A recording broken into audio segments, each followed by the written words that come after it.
Hi, today we're talking about removing anxiety from your life if you're over 50. Now this would be true if you're 40, but I'm just focusing on 50. Because anxiety is a sponge. It soaks up your vitality, your energy, which is probably why you feel far more tired than you would expect to feel given the things that you do. Anxiety takes energy. And the more anxious you are, sadly, the more energy it takes. Now, it's absolutely possible to remove anxiety from your life. It's not something which is impossible by any means, but it does take some time and effort, which brings me to my first point. How long have you been anxious? Now, I've worked with, over 1,000 people for probably 30 years, and I commonly meet people who've been anxious since their teens. So no matter what age they are now, they've been anxious since their teens. So it's quite common for me to meet people who've been anxious for 30 years. And if you've been anxious for 30 years, you have in practice been contributing to the training of your brain and your experience to continue to give you anxiety. Anxiety is a consequence of brain processes, physical processes that run. Now you don't know this because it's behind the scenes, but when you experience anxiety, you're experiencing the outcome of a number of brain and physical processes. And because they're kind of physical and they're psychological, which means that they're probably quite well hidden, you just accept it as being something that you live with. And so this brings me to the first point. You have to decide if you actually want to get rid of anxiety. Now, I've been, over the past year, I haven't been making so many videos, I've actually been practicing art. And I don't know if this is something that you practice, but I find it quite difficult. It's really difficult, and I'm astounded at the difference between what you can see and what you can physically draw. What I draw and what I say are not necessarily very closely related. But I do recognize I'm getting better at it. Now, I've been at it for a year. I do classes every Friday. I'm better at it. But I have put a lot of time and effort into it. And so if you want to get rid of anxiety, you don't have to put in nearly as much time as effort as I put into art. But you do have to make a commitment and then put some time and effort into it. And what I often see people doing is they struggle with motivation because they've tried a number of things, you know. But what you mustn't do is this. You mustn't say, I really want to climb that mountain, but I'm only going to go at it half-heartedly. I really want to climb that mountain, but I'm only going to go halfway.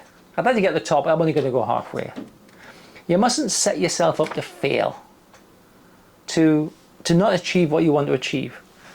Now, you may have tried other things, I appreciate that, and things probably haven't worked out so well, which is why you're watching this video. But I'm going to teach you how to retrain your brain to stop giving you the anxiety, to stop making anxiety happen. Remember, anxiety is a consequence. We're going to stop the cause of the anxiety, but you've got to make a commitment. Otherwise, you just don't have the motivation. So I made a commitment to learn to draw. I did it last Christmas, and it's just past Christmas now, so I've been at it for a year. I made a commitment, and I have, stuck with it. Not every day, but I do enough to improve. You've got to do enough to improve. The second point is this. You have to understand what anxiety actually is. Your brain is trying to keep you safe. Anxiety is its attempt to keep you safe. It makes you physically active and available to deal with threat. That's the fight or flight system, okay? It makes you worry, which is trying to sort out all the possible things that might happen, bad things. Worry is never about good things. All the possible bad things that might happen. It makes you intolerant of uncertainty, so it makes you, I can't tolerate this because there might be something I don't know about. So your brain's attempt to keep you safe, that's what anxiety is. Or actually we might say that the brain's attempt to keep you safe causes the consequence of anxiety, but it doesn't make any difference from our point of view. Okay, here's the thing. You're already safe. You're no different from anyone else. You're no different from your next door neighbor in respect of physical safety. Because what things that you imagine, things that you can create in your imagination are not threats. You dream, it's not a threat. I know you can kid yourself that it's a threat, but your fight or flight system is designed to deal with external reality threats. Imagining something is not a threat. But if you allow the imagination to activate your fight or flight system, and then you go, yeah, and you believe that it's valid, then you're allowing your brain to make the connection between an imagination and a physical feeling of threat that needs something to be done. There is nothing you need to do. The fight or flight system is incorrectly activated. Anxiety is a mistaken attempt to keep you safe. Anxiety is a mistake. The next step is this. Because we've recognized that anxiety is a mistake, and you do need to work on recognizing anxiety is a mistake, right? I'm saying it, but you've got to own it. It's got to be meaningful to you, otherwise it's me just saying stuff.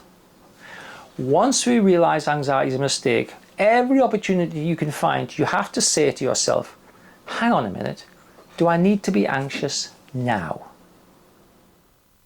Whatever's going on, do I need to be anxious now? Do I need to feel threatened now? Do I need to be anxious now? The power of this is that the majority of your experience of anxiety is going to be physical. And your brain is activating the fight or flight system in preparation for a threat. When you say, do I need to be anxious now? You're saying to your brain, hang on a minute, are we correct in this instance? Does going to the supermarket require me to be anxious? Do I need to have the fight or flight system kick in to go and get some bread? It will force your brain to reconsider. And what you will find, if you do this, with some diligence, like put some effort into it, you will find that every now and again, in the first instance, you will forget to be anxious. You'll do something and you'll forget to be anxious. You probably won't notice, but now that I've said it, you might notice. You'll go to the shop, you buy the bread, you come home, and you'll just go, well, yeah, I just went to the shop to get some bread. Yeah, but were you anxious? Oh no, I wasn't anxious. You forgot to be anxious because you're making your brain reappraise every situation that it habitually and automatically makes you anxious with. You will have increasing experiences of forgetting to be anxious. Now you won't notice them, you'll just forget to be anxious. But that is a huge thing because it is proof positive that you are changing the direction of your life by retraining your brain. And so the next part is, as we continue to retrain your brain, we have to stop processes that we have some access to. We don't have a lot of access to basic emotional processes. So we have to come at them through a more cognitive, which is like thinking route. But worry is entirely thinking. When you worry, you're imagining, let's say, all possible negative outcomes. And we've established, if you watch my videos, that worry is trying to solve a problem or answer a question, but the answer is in the future. So you can't solve it in the now, but you historically have not known that, so you spend your time worrying about it, which is completely and utterly pointless. But that not being able to solve that problem generates the possibility of threat, and that activates your fight or flight system. So you have to set your face against worrying. You've got to make worrying a thing that you're just not going to do. I am not going to worry. I'm going to stop worrying. Now, I appreciate that you can't just stop worrying, okay? But there are tools that you can use to stop worrying. Now, just as a sort of a related aside, many people think that worrying is useful.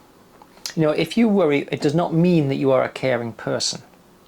Worrying does not prevent bad things from happening. Worrying doesn't mean that if something bad does happen, you're better prepared for it. Worrying has no value to you whatsoever. In previous videos, I'll talk about worry versus productive problem solving, which is door 2 of the 5 doors to anxiety. By all means, do productive problem solving. Do not allow yourself the luxury of worrying, because it's a bit like saying, I want to be free of anxiety, but I'm going to continue to worry. Well, that's 1 foot forward, 1 foot back, 1 foot forward, 1 foot back.